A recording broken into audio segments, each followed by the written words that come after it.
Hello, everyone. Welcome to Newburyport Community Media's Open Studios. I'm Mary Jacobson, and I'm happy to tell you that today we're going to rebroadcast a very special interview ahead of this year's Newburyport Chamber Music Festival. This year's festival runs from August 2nd through the 13th, and as usual, will be chock full of exciting events, ranging from family concerts to open rehearsals, to puppetry and storytelling, to panel discussions. Last year, the festival had to be canceled, sadly, because of COVID. One of the exciting compositions that had been scheduled for its world premiere was John Deek's setting for string quartet and soprano of Rhina Espaillat's poem, The Jury. This composition had been planned as part of Rhina's 90th birthday celebration. Last year, I had the pleasure and the privilege of interviewing Rhina on the morning show about her collaboration with John Deek. Happily, we're re-airing Rhina's interview now. Listen in. You'll enjoy it, I promise. Rhina is a spectacular human being full of wisdom and grace. She's also a gifted, popular, talented, and multiple award-winning bilingual poet. Here she is, everybody. Enjoy. Well, Rhina, the highlight of the festival, and it's plausibly the highlight of summer in Newburyport, will be the much-awaited world premiere of your collaboration with composer John Deek on string quartet and soprano rendition of The Jury. I'm thrilled over it, and I have not heard a note of it yet because I don't read music, and I'm just dying to hear what this sounds like. We're all dying to hear it. But first off, I want to talk to you more about that. But first of all, Rhina, happy 90th. Thank you. Thank you. How's the celebration going? It's going. I have been celebrated so much that I'm grateful that every celebration is not a new year, because I would be Methuselah by now. Well, Methuselah lasted a long time. So, well, speaking of lasting a long time, Rhina, you've been writing poetry since you were a little girl. Yes, and I know this is not the first time that your work has been set to music, and I'm confident it won't be the last time. But I'm just curious to find out, did you ever dream or foresee when you were younger that you'd be writing poetry and inspiring people with your words into your 90s and participating in world premieres of musical adaptations of your poems? To tell you the truth, I never dreamed of any of this that could happen, because I fell in love with poetry by hearing it. In my grandmother's house. She was a poet. She never published, but she was a very enthusiastic poet. She wrote for family weddings and baptisms and whatever celebrations needed. She knew how to celebrate. And it looked like so much fun that I wanted to do what that thing was that the grown-ups were doing. I had no idea what it was, but I would dance to it. I used to stand in the door and listen to the recitations, some of which took place with a guitar in the background, or my grandmother's piano, or violins. There's somebody always had an instrument around. So the two arts kind of hit me together. Music and poetry. It was the combination that I fell in love with. And I thought for a long time that poetry was purely the reason for dancing when you hear music.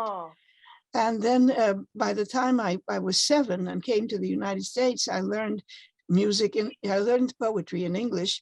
And I realized that the music was part of the words, that it was part of the art itself. And I realized that these were two arts that were born together. They were twins, really. And I've always enjoyed the combination more than either one by itself. Well, it makes perfect sense then that, as has happened before, people have wanted to take your poetry and set it to music. It's a perfect pairing, Rhina. So I'm curious to find out, I want to learn about your poem, The Jury, and ask you to talk a little bit more about it. But I'm also curious to find out, how did you collaborate, Rhina, with the composer, John Deek? Did you pick the poem, or did he pick the poem? And how do you work together with the composer on this type of collaboration? Well, what happened is that David asked me for some poems. Send me a batch, he said. Send me a whole batch of poems that have not been set to music already. I said, fine. So I sent him some 7 or 8, I forget how many. And he loved that one immediately.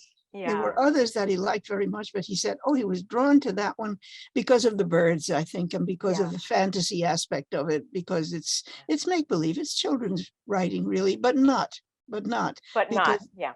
yes. So I said, oh, fine, that's a great choice. I'm glad that you chose it because I've always liked that one. And he said, I have a composer who was just made to order for this, and I'm going to give him this and see what he makes of it. So we've spoken on the phone. We've never met. He sounds delightful. He's very enthusiastic, and I'm looking forward to meeting him and to hearing the music.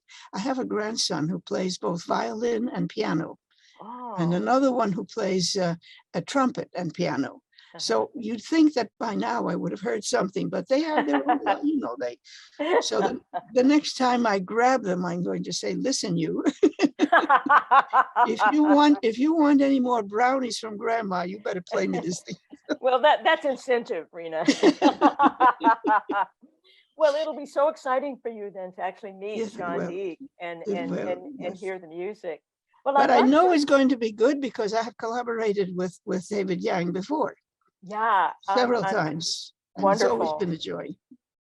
Well, I read your poem, The Jury, and it, for those who want to read it, it is on, you can find it on the Newburyport Chamber Music Festival's website. And I just loved it. I did like the birds. The jury is not a human jury, it's a bird jury. Yes. And it feels so relevant to the conditions on our planet right now. And I don't know when you wrote this poem, Rhina, you can let us know that, but I couldn't help wondering if Yeah. its themes are timeless, but it felt particularly relevant given the situation on the planet, especially regarding climate change today. And so could you tell us, when you wrote it and talk a little bit about the themes and whether Yes. you had climate change in mind? It's come back into the sense of being timely. And when I Yeah. wrote it, we had been traveling, my husband and I, with our sons and their friends and so on, and visiting people that we have, relatives that we have in different parts of the world.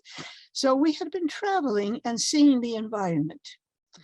And we were in places where, for instance, the American Indians, the Amerindians had been tossed out of their homes and sent to other places. We had been to the Dominican Republic, my native country, and we had seen things there that had happened as a result of colonization. Yeah. So it was very much on my mind, although I didn't know it was going to become a poem. It was very much on my mind that we change the world. As we move around in it, we change it, and not always for the better. And not always with thought. Not always or with understanding thought. of No, the that's right. long-term impact. Yeah. And not only the environment, the physical environment itself, but the people in it. And there is this sense of, why are these people here? And what are they doing? And what are they going to do with my land, which used to be my land and now apparently is theirs, although I don't know why. Yeah. And this whole matter of pushing others out and pushing oneself in, of changing the landscape without knowing what will come of it, or how much damage it will do, or whatever good it will do. We're working in ignorance all the time. So what I did was try to capture the ignorance of the four birds involved, because they all made mistakes. They were all eager to understand, but they didn't really understand. All four of them were mistaken in one way or the other. And some of them were mercifully mistaken and others not. The ego wanted to get rid of everybody. I mean, let's stop all this nonsense. But every one of them was in some ways like the human beings that I saw during those summers of 82 and 83 and 84 and so forth. And I felt that we needed a jury, and maybe an animal jury was the right one. Yes. The jury of animals speaks for us all. Well, it's kind of a magical poem, Rhina. I really, really enjoyed it. And it's interesting, it's an interesting story about that. It was related to the travels that you were making and the impacts that you were observing from colonialism to other things. And it was, I think you said 82 and 83, you were making these observations, but it feels totally relevant to the situation on our planet today. I think people will really enjoy it, and I'm excited to hear it become music. So I'm Thank looking you. forward Thank you to it. very much. Well, thank you for writing it. Thank you for your work. So I think a lot of what we do, with whether it's with music or painting or dance or poetry, it comes from our experience. It comes from Yeah. what we're observing. yeah, but it helps us, then we can observe things through your eyes and your heart as the poet.